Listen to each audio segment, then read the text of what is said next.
Hello दोस्तों, मैं हूं नीति सुभाष और आज मैं आपको सुनाने जा रही हूं कहानी नमक का दरोगा, जो लिखी है मुंशी प्रेमचंद जी ने। दोस्तों, जब नमक का नया विभाग बना और ईश्वर प्रदत्त वस्तु के व्यवहार करने का निषेध हो गया, तो लोग चोरी छिपे इसका व्यापार करने लगे। अनेक प्रकार के छल प्रपंचों का सूत्रपात हुआ। कोई घुस से काम निकालता था तो कोई चालाकी से। अधिकारियों के पौबारा थे। पटवारी गिरी का सर्व सम्मानित पद छोड़ छोड़कर लोग इस विभाग की बरकंदाजी करते थे। इसकी दरोगा पद के लिए तो वकीलों का भी जी ललचाता था। यह वह समय था जब अंग्रेजी शिक्षा और ईसाई मत को लोग एक ही वस्तु समझते थे। फारसी का प्राबल्य था। प्रेम की कथाएं और श्रृंगार रस के काव्य पढ़कर फारसी लोग सर्वोच्च पदों पर नियुक्त हो जाया करते थे। मुंशी वंशीधर भी जुलेखा की विरह कथा समाप्त करके सेरी और फरहाद के प्रेम वृतांत को, नल और नील की लड़ाई और अमेरिका के आविष्कार से अधिक महत्व की बातें समझते हुए रोजगार की खोज में निकले। उनके पिता एक अनुभवी पुरुष थे। समझाने लगे, बेटा, घर की दुर्दशा देख रहे हो, ऋण के बोझ से दबे हुए हैं। लड़कियां हैं, वे घास फूस की तरह बढ़ती चली जाती है। मैं कगारे पर का वृक्ष हो रहा हूँ, न मालूम कब गिर पड़ूं। अब तुम ही घर के मालिक मुख्तार हो। नौकरी में ओहदे की ओर ध्यान मत देना, यह तो पीर का मजार है। निगाह चढ़ावे और चादर पर रखनी चाहिए। ऐसा काम ढूंढना जहाँ कुछ ऊपरी आय हो। मासिक वेतन तो पूर्णमासी का चांद है, जो एक दिन दिखाई देता है और घटते घटते लुप्त हो जाता है। ऊपरी आय बहता हुआ स्रोत है, जिससे सदैव प्यास बुझती है। वेतन मनुष्य देता है, इससे उसमें वृद्धि नहीं होती। ऊपरी आमदनी ईश्वर देता है, इसी से उसकी बरकत होती है। तुम स्वयं विद्वान हो, तुम्हें क्या समझाऊं। इस विषय में विवेक की बड़ी आवश्यकता है। मनुष्य को देखो, उसकी आवश्यकताओं को देखो और अवसर को देखो। उसके उपरांत जो उचित समझो करो। गरज वाले आदमी के साथ कठोरता करने में लाभ ही लाभ है, लेकिन बेगरज को दांव पर पाना जरा कठिन है। इन बातों को निगाह में बांध लो, यह मेरी जन्म भर की कमाई है। इस उपदेश के बाद पिताजी ने आशीर्वाद दिया। वंशीधर आज्ञाकारी पुत्र थे। ये बातें ध्यान से सुनी और तब घर से चल पड़े। इस विस्तृत संसार में उनके लिए धैर्य अपना मित्र, बुद्धि अपनी पथ प्रदर्शक और आत्मवलंबन ही अपना सहायक था। लेकिन अच्छे शकुन से चले थे। जाते ही जाते नमक विभाग के दरोगा पद पर प्रतिष्ठित हो गए। वेतन अच्छा और ऊपरी आय का तो ठिकाना ही न था। वृद्ध मुंशी जी को सुख संवाद मिला तो फूले न समाये। महाजन कुछ नरम पड़े। कलवार की आशलता लहलाई। पड़ोसियों के हृदय में शूल उठने लगे। जाड़े के दिन थे और रात का समय। नमक के सिपाही चौकीदारी नशे में मस्त थे। मुंशी वंशीधर को यहाँ आए अभी 6 महीनों से अधिक न हुए थे, लेकिन इस थोड़े समय में ही उन्होंने अपनी कार्यकुशलता और उत्तम आचार से अफसरों को मोहित कर लिया था। अफसर लोग उन पर बहुत विश्वास करने लगे। नमक के दफ्तर से 1 मील पूर्व की ओर जमुना बहती थी। उस पर नावों का एक पुल बना हुआ था। दरोगा जी किवाड़ बंद किए मीठी नींद सो रहे थे। अचानक आंख खुली तो नदी के प्रवाह की जगह गाड़ियों की गड़गड़ाहट तथा मल्लाहों का कोलाहल सुनाई दिया। उठ बैठे। इतनी रात गए गाड़ियां क्यों नदी के पार जाती हैं? अवश्य कुछ न कुछ गोलमाल है। तर्क ने भ्रम को पुष्ट किया। वर्दी पहनी, तमंचा जेब में रखा और बात की बात में घोड़ा बढ़ाए हुए पुल पर आ पहुंचे। गाड़ियों की एक लंबी कतार पुल के पार जाती देखी। डॉक्टर ने पूछा, किसकी गाड़ियां हैं? थोड़ी देर तक सन्नाटा रहा। आदमियों में कुछ कानाफूसी हुई। तब आगे वाले ने कहा, पंडित अलोपी दिन की है। कौन पंडित अलोपी दिन? दातागंज के। मुंशी वंशीधर चौंके। पंडित अलोपी दिन इस इलाके के सबसे प्रतिष्ठित जमींदार थे। लाखों रुपए का लेन देन करते थे। इधर छोटे से बड़े कौन ऐसे थे जो उनके ऋणी ना हो। व्यापार भी बड़ा लंबा चौड़ा था। बड़े चलते पुर्जे आदमी थे। अंग्रेज अफसर उनके इलाके में शिकार खेलने आते और उनके मेहमान होते। 12 मास सदा व्रत चलता था। मुंशी ने पूछा, गाड़ियां कहाँ जाएंगी? उत्तर मिला, कानपुर। लेकिन इस प्रश्न पर कि इनमें क्या है, सन्नाटा छा गया। दारोगा साहब का संदेह और भी बढ़ा। कुछ देर तक उत्तर की बाट देखकर वह जोर से बोले, क्या तुम सब गूंगे हो गए हो? हम पूछते हैं इनमें क्या लदा है? जब इस बार भी कोई उत्तर न मिला तो उन्होंने घोड़े को एक गाड़ी से मिलाकर बोरे को टटोला। भ्रम दूर हो गया, यह नमक के ढेले थे। पंडित अलोपी दिन अपने सजीले रथ पर सवार कुछ सोते कुछ जागते चले आते थे। अचानक कई गाड़ी वालों ने घबराए हुए आकर जगाया और बोले, महाराज, दरोगा ने गाड़ियां रोक दी हैं और घाट पर खड़े आपको बुलाते हैं। पंडित अलोपी दिन का लक्ष्मी जी पर अखंड विश्वास था। वह कहा करते थे कि संसार का तो कहना ही क्या, स्वर्ग में भी लक्ष्मी का ही राज्य है। उनका यह कहना यथार्थी था। न्याय और नीति सब लक्ष्मी के ही खिलौने हैं, इन्हें वह जैसे चाहती है नचाती है। लेटे ही लेटे गर्व से बोले, चलो हम आते हैं। यह कहकर पंडित जी ने बड़ी निश्चिंतता से पान के बेड़े लगाकर खाए। फिर लिहाफ ओढ़े हुए दारोगा के पास आकर बोले, बाबूजी आशीर्वाद। कहिए, हमसे ऐसा कौन सा अपराध हुआ कि गाड़ियां रोक दी गई? हम ब्राह्मणों पर तो आपकी कृपा दृष्टि रहनी चाहिए। वंशीधर रुखाई से बोले, सरकारी हुक्म। पंडित अलोपीदन ने हंसकर कहा, हम सरकारी हुक्म नहीं जानते और ना सरकार को। हमारी सरकार तो आप ही हैं। हमारा और आपका तो घर का मामला है। हम कभी आपसे बाहर हो सकते हैं? आपने व्यर्थ का कष्ट उठाया। यह हो ही नहीं सकता कि इधर से जाए और इस घाट के देवता को भेंट न चढ़ावे। मैं तो आपकी सेवा में स्वयं ही आ रहा था। वंशीधर पर ऐश्वर्य की मोहनी वंशिका कुछ प्रभाव न पड़ा। ईमानदारी की नई उमंग थी। कड़क कर बोले, हम उन नमक हरामों में से नहीं है जो कोड़ियों पर अपना ईमान बेचते फिरते हैं। आप इस समय हिरासत में हैं। आपको कायदे के अनुसार चलना होगा। बस मुझे अधिक बातों की फुर्सत नहीं है। जमादार बदलू सिंह, तुम इन्हें हिरासत में ले चलो, मैं हुक्म देता हूँ। पंडित अलोपी दिन स्तब्ध हो गए। गाड़ी वालों में हलचल मच गई। पंडित जी के जीवन में कदाचित यह पहला ही अवसर था कि पंडित जी को ऐसी कठोर बातें सुननी पड़ी। बदलू सिंह आगे बढ़ा, किंतु रोब के मारे यह साहस न हुआ कि उनका हाथ पकड़ सके। पंडित जी ने धर्म को धन का ऐसा निरादर करते कभी न देखा था। विचार किया कि यह अभी उद्दंड लड़का है, माया मोह के जाल में अभी नहीं पड़ा, अल्हड़ है, झिझकता है। बहुत दीन भाव से बोले, बाबू साहब ऐसा न कीजिए, हम मिट जाएंगे, इज्जत धूल में मिल जाएगी। हमारा अपमान करने से आपके हाथ क्या आएगा? हम किसी तरह आपसे बाहर थोड़ी ही हैं। वंशीधर ने कठोर स्वर में कहा, हम ऐसी बातें नहीं सुनना चाहते। अलोपी दिन ने जिस सहारे को चट्टान समझ रखा था वह पैरों के नीचे खिसकता हुआ मालूम हुआ। स्वाभिमान और धन ऐश्वर्य की कड़ी चोट लगी, किंतु अभी तक धन की सांख्यिक शक्ति का पूरा भरोसा था। अपने मुख्तार से बोले, लालाजी 1000 के नोट बाबू साहब को भेंट करो, आप इस समय भूखे सिंह हो रहे हैं। वंशीधर ने गर्म होकर कहा, 1000 नहीं, 1,00,000 भी मुझे सच्चे मार्ग से नहीं हटा सकते। धर्म की इस बुद्धिहीन दृढ़ता और देव दुर्लभ त्याग पर मन बहुत झुंझलाया। अब दोनों शक्तियों में संग्राम होने लगा। धन ने उछल उछल कर आक्रमण करने शुरू किए।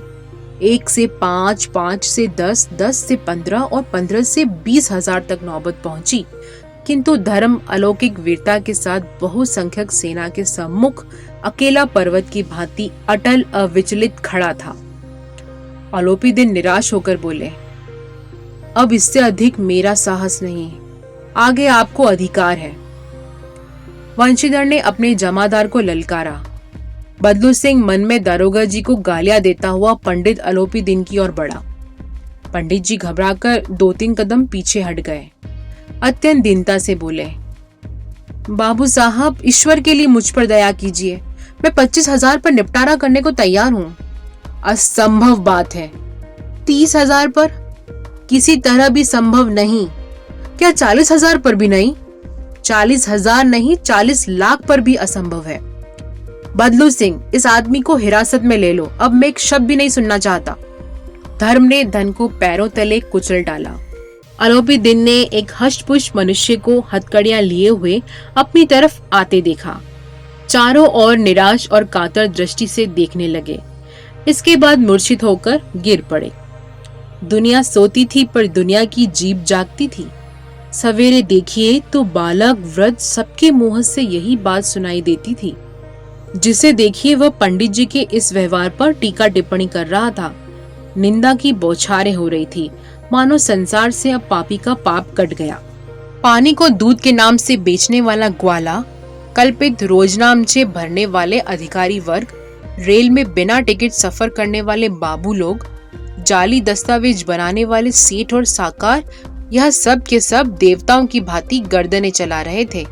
जब दूसरे दिन पंडित आलोपी दिन अभ्युक्त होकर कांस्टेबलों के साथ हाथों में हथकड़ियां, हृदय में गलानी और शोभ भरे लज्जा से गर्दन झुकाए अदालत की तरफ चले, तो सारे शहर में हलचल मच गई। मेलों में कदाचित आंखें इतनी व्यग्र न होती होंगी। भीड़ के मारे छत और दीवार में कोई भेद न रहा, किंतु अदालत में पहुंचने की देर थी। पंडित आलोपी दिन इस अगाध वन के सिंह थे। अधिकारी वर्ग उनके भक्त, अमले उनके सेवक, वकील मुख्तार उनके आज्ञापालक और अर्दली, चपरासी तथा चौकीदार तो उनके बिना मोल के गुलाम थे। उन्हें देखते ही लोग चारों तरफ से दौड़े। सभी लोग विस्मित हो रहे थे, इसलिए नहीं कि आलोपी दिन ने यह कर्म किया, बल्कि इसलिए कि यह कानून के पंजे में कैसे आए। ऐसा मनुष्य जिसके पास असाध्य साधन करने वाला धन और अनन्य वाचलता हो, वह क्यों कानून के पंजे में आए। प्रत्येक मनुष्य उनसे सहानुभूति प्रकट करता था। बड़ी तत्परता से इस आक्रमण को रोकने के निमित्त वकीलों की एक सेना तैयार की गई। न्याय के मैदान में धर्म और धन में युद्ध ठन गया। वंशीधर चुपचाप खड़े थे। उनके पास सत्य के सिवा न कोई बल था, न स्पष्ट भाषण के अतिरिक्त कोई शस्त्र। गवाह थे, किंतु लोभ से डावाडोल। यहाँ तक कि मुंशी जी को न्याय भी अपनी ओर कुछ खींचा हुआ दिख पड़ रहा था। वह न्याय का दरबार था, परंतु उसके कर्मचारियों पर पक्षपात का नशा छाया हुआ था। किंतु पक्षपात और न्याय का क्या मेल? जहाँ पक्षपात हो वहाँ न्याय की कल्पना नहीं की जा सकती। मुकदमा शीघ्र ही समाप्त हो गया। डिप्टी मजिस्ट्रेट ने अपनी तजवीज में लिखा, पंडित आलोपी दिन के विरुद्ध दिए गए प्रमाण निर्मूल और भ्रमात्मक हैं। वह एक बड़े भारी आदमी है। यह बात कल्पना के बाहर है कि उन्होंने थोड़े लाभ के लिए ऐसा दुस्साहस किया हो। यद्यपि नमक के दरोगा मुंशी वंशीधर का अधिक दोष नहीं है, लेकिन यह बड़े खेद की बात है कि उसकी उद्दंडता और विचारहीनता के कारण एक भले मानुस को कष्ट झेलना पड़ा। हम प्रसन्न हैं कि वह अपने काम में सजग और सचेत रहता है, किंतु नमक के मुकदमे की बढ़ी हुई नमक से हलाली ने उसके विवेक और बुद्धि को भ्रष्ट कर दिया है। भविष्य में उसे होशियार रहना चाहिए। वकीलों ने यह फैसला सुना और उछल पड़े। पंडित आलोपी दिन मुस्कुराते हुए बाहर निकले। स्वजन बांधों ने रुपए की लूट की। उदारता का सागर उमड़ पड़ा। उसकी लहरों ने अदालत की नींव तक हिला दी। जब वंशीधर बाहर निकले तो चारों ओर उनके ऊपर व्यंग बाणों की वर्षा होने लगी। चपरासियों ने झुक झुक कर सलाम किए, किंतु इस समय एक कटु वाक्य, एक एक संकेत उनकी गर्वाग्नि को प्रज्वलित कर रहा था। कदाचित इस मुकदमे में सफल होकर वह इस तरह अकड़ते हुए न चलते। आज उन्हें संसार का एक खेदजनक विचित्र अनुभव हुआ। न्याय और विद्वता, लंबी चौड़ी उपाधियां, बड़ी बड़ी दाढ़ियां, ढीले चोगे एक भी सच्चे आदर का पात्र नहीं है। वंशीधर ने धन से बैर मोड़ लिया था। उसका मूल्य चुकाना अनिवार्य था।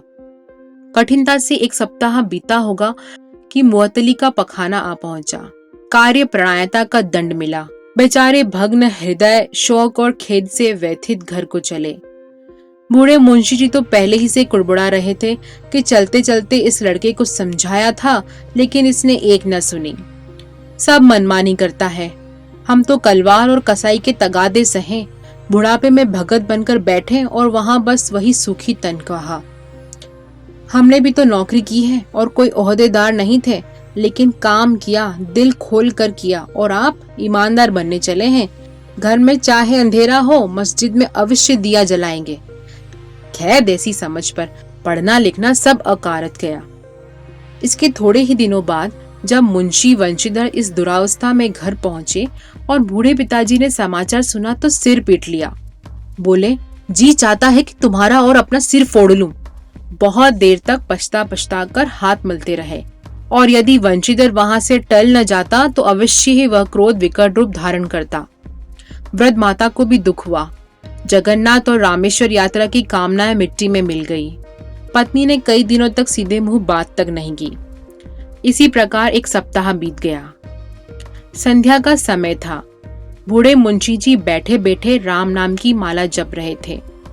इसी समय उनके द्वार पर सजा हुआ रथ आकर रुका। हरे और गुलाबी पर्दे, पच्छियां बैलों की जोड़ी, उनकी गर्दन में नीले धागे, सींग पीतल से जड़े हुए। कई नौकर लाठियां कंधों पर रखे साथ थे। मुंशी जी आगवानी को दौड़े। देखा तो पंडित अलोपी दिन है। झुककर दंडवत किया और ललो चप्पो की बातें करने लगे। हमारा भाग्य उदय हुआ है जो आपके चरण इस द्वार पर आए। आप हमारे पूज्य देवता हैं। आपको कौन सा मुंह दिखावे, मुंह में तो कालिख लगी हुई है, किंतु क्या करें, लड़का अभागा कपूत है, नहीं तो आपसे क्या मुंह छिपाना पड़ता। ईश्वर निसंतान चाहे रखे पर ऐसी संतान न दे। अलोपी दिन ने कहा, नहीं भाई साहब, ऐसा न कहिए। मुंशी जी ने चकित होकर कहा, ऐसी संतान को और क्या कहें। अलोपी दिन ने वात्सल्यपूर्ण स्वर में कहा, कुल तिलक और पुरखों की कीर्ति उज्जवल करने वाले संसार में ऐसे कितने धर्म परायण मनुष्य हैं जो धर्म पर अपना सब कुछ अर्पण कर सके। पंडित अलोपी दिन ने वंशीधर से कहा, दरोगा जी, इसे खुशामद न समझिए। खुशामद करने के लिए मुझे इतना कष्ट उठाने की जरूरत न थी। उस रात को आपने अपने अधिकार बल से अपनी हिरासत में लिया था, किंतु आज मैं स्वेच्छा से आपकी हिरासत में आया हूँ। मैंने हजारों रईस और अमीर देखे, हजारों उच्च पदाधिकारियों से काम पड़ा, किंतु परास्त किया तो आपने। मैंने सबको अपना और अपने धन का गुलाम बनाकर छोड़ दिया। मुझे आज्ञा दीजिए कि आपसे कुछ विनय करूं। वंशीधर ने अलोपी दिन को आते देखा तो उठकर सत्कार किया, किंतु स्वाभिमान सहित। समझ गए कि यह महाराज मुझे लज्जित करने और जलाने आए हैं। क्षमा प्रार्थना की चेष्टा नहीं की, वरन उन्हें अपने पिता की यह ठकुर सुहाती की बात असहज ही प्रतीत हुई। पर पंडित जी की बातें सुनी तो मन की मैल मिट गई। पंडित जी की ओर उड़ती हुई दृष्टि से देखा, सद्भाव झलक रहा था। गर्व ने अब लज्जा के सामने सिर झुका दिया। शर्माते हुए बोले, यह आपकी उदारता है जो ऐसा कहते हैं। मुझसे जो कुछ अविनय हुई है उसे क्षमा कीजिए। मैं धर्म की बेड़ी में जकड़ा हुआ था, नहीं तो वैसे मैं आपका दास हूँ। जो आज्ञा होगी वह मेरे सिर माथे पर। अलोपी दिन ने विनीत भाव से कहा, नदी तट पर आपने मेरी प्रार्थना स्वीकार नहीं की थी, किंतु आज स्वीकार करनी पड़ेगी। वंशीधर बोले, मैं किस योग्य हूँ, किंतु जो कुछ सेवा मुझसे हो सकती है उसमें त्रुटि न होगी। अलोपी दिन ने एक स्टाम्प लगा हुआ पत्र निकाला और उसे वंशीधर के सामने रखकर बोले, इस पद को स्वीकार कीजिए और अपने हस्ताक्षर कर दीजिए। मैं ब्राह्मण हूँ, जब तक यह सवाल पूरा न कीजिएगा द्वार से न हटूंगा। मुंशी वंशीधर ने उस कागज को पढ़ा तो कृतज्ञता से आंखों में आंसू भर आए। पंडित अलोपी दिन ने उनको अपनी सारी जायदाद का स्थायी मैनेजर नियत किया था। 6000 वार्षिक वेतन के अतिरिक्त रोजाना खर्च अलग, सवारी के लिए घोड़ा, रहने को बंगला, नौकर चाकर सब मुफ्त। नौकर चाकर मुफ्त। कंपित स्वर में बोले, पंडित जी, मुझ में इतनी सामर्थ्य नहीं है कि आपकी उदारता की प्रशंसा कर सकूं, किंतु ऐसे उच्च पद के योग्य नहीं हूं। अलोपी दिन हंसकर बोला, मुझे इस समय एक अयोग्य मनुष्य की ही जरूरत है। वंशीधर ने गंभीर भाव से कहा, यो मैं आपका दास हूँ। आप जैसे कीर्तिवान सज्जन पुरुष की सेवा करना मेरे लिए सौभाग्य की बात है, किंतु मुझ में न विद्या है, न बुद्धि, न वह स्वभाव जो इन त्रुटियों की पूर्ति कर देता है। ऐसे महान कार्य के लिए एक बड़े मर्मज्ञ अनुभवी मनुष्य की जरूरत है। अलोपी दिन ने कलमदान से कलम निकाली और उसे वंशीधर के हाथ में देकर बोले, न मुझे विद्यता की चाह है, न अनुभव की, न मर्मज्ञता की और न कार्यकुशलता की। इन गुणों के महत्व को खूब पा चुका हूँ। अब सौभाग्य और सुअवसर ने मुझे वह मोती दे दिया है जिसके सामने योग्यता और विद्वता की चमक फीकी पड़ जाती है। यह कलम लीजिए, अधिक सोच विचार न कीजिए, दस्तखत कर दीजिए। परमात्मा से यही प्रार्थना है कि वह आपको सदैव वही नदी के किनारे वाला बेमुरौवत, उद्दंड, कठोर परंतु धर्मनिष्ठ दारोगा बनाए रखे। वंशीधर की आंखें डबडबा आई। हृदय के संकुचित पात्र में इतना एहसान न समा सका। एक बार फिर पंडित जी की ओर भक्ति और श्रद्धा की दृष्टि से देखा और कांपते हुए हाथ से मैनेजरी के कागज पर हस्ताक्षर कर दिए। अलोपी दिन ने प्रफुल्लित होकर उन्हें एक गले लगा लिया। तो दोस्तों, कैसी लगी आपको ये कहानी? हमें कमेंट बॉक्स में कमेंट करके जरूर बताइएगा और लाइक, शेयर एंड सब्सक्राइब करना ना भूलिएगा। साथ ही बेल आइकन के बटन को जरूर प्रेस कीजिएगा ताकि मैं जब भी कोई कहानी अपलोड करूं उसका नोटिफिकेशन आप तक जरूर पहुंचे। Thank you.